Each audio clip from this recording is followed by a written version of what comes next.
Hi hello. അപ്പോൾ ഇതാ ഒരു കുട്ടി വ്ളോഗാണ്. ഞാൻ നാട്ടിലേക്ക് പോവുകയാണ്. സോ അപ്പം എടുത്തിട്ടുള്ള ചെറിയൊരു വ്ളോഗാണ്. വലിയ കാര്യമായിട്ടൊന്നുമില്ല കേട്ടോ, ജസ്റ്റ് ഒരു വ്ളോഗ് അത്രയേ ഉള്ളൂ. അപ്പോൾ അതാ പോകുന്ന വഴിയൊക്കെ കാണാൻ നല്ല രസമുണ്ടായിരുന്നു കേട്ടോ. കാരണം മഴയുമല്ല വെയിലും അല്ലാത്തൊരു അടിപൊളി ക്ലൈമറ്റ് ആയിരുന്നു കേട്ടോ. എന്തോ നല്ല രസമുണ്ടായിരുന്നു. ക്ലൈമറ്റ് വന്നിട്ട് ചില്ലായിട്ടുള്ളൊരു ക്ലൈമറ്റ് ആയിരുന്നു. പിന്നെ ഇതാ അതിൻ്റെ മുകളിലൊരു അമ്പലം ഉണ്ട് കേട്ടോ. എന്ത് അമ്പലം എന്ന് എനിക്ക് അറിഞ്ഞുകൂടാ, പേരൊന്നും എനിക്ക് അങ്ങനെ ഡീറ്റെയിൽ ആയിട്ടൊന്നും അറിഞ്ഞിട്ടില്ല. പിന്നെ പാലക്കാട് എത്തിയപ്പോഴത്തേക്കും ഒരു ഓണ വൈബൊക്കെ കിട്ടിയിട്ടുണ്ടായിരുന്നേ. കാരണം വഴിയിൽ കച്ചവടവും കാര്യങ്ങളൊക്കെ ആയിട്ട്. പിന്നെ നമ്മുടെ കേരളം എത്തിക്കഴിഞ്ഞാൽ ഇതാണല്ലോ അവസ്ഥ. നല്ല അടിപൊളി മഴയായിരുന്നല്ലോ. കാരണം ഞാൻ ട്രാവൽ ചെയ്ത ഫുള്ളും മഴയായിരുന്നു കേട്ടോ. കോട്ടയൊക്കെ എത്തിയപ്പോഴത്തേക്ക് നല്ലോണം മഴയുണ്ടായിരുന്നു. പിന്നെ എന്തോ പ്രോഗ്രാമും കാര്യങ്ങളൊക്കെ നടക്കുന്നുണ്ടായിരുന്നു. എനിക്ക് തോന്നുന്നു ഓണത്തിൻ്റെ ആയിരിക്കാം. അങ്ങനെ വീട്ടിലെത്തിയിട്ടില്ല, ഇടയ്ക്ക് ഇറങ്ങി. അപ്പോഴത്തേക്കും അവിടെ ഉമ്മായും പപ്പായൊക്കെ വിളിക്കാൻ വന്നിട്ടുണ്ടായിരുന്നു. ചെറിയ രീതിയിലൊന്ന് ഫുഡ് കഴിച്ചു. ഒട്ടും കൊള്ളില്ലാത്ത ഫുഡായിരുന്നു.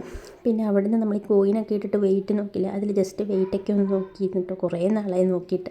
പിന്നെ നമ്മൾ നേരെ വീട്ടിലേക്ക് പോകാം കേട്ടോ. അപ്പോൾ അത്രയേ ഉള്ളൂ.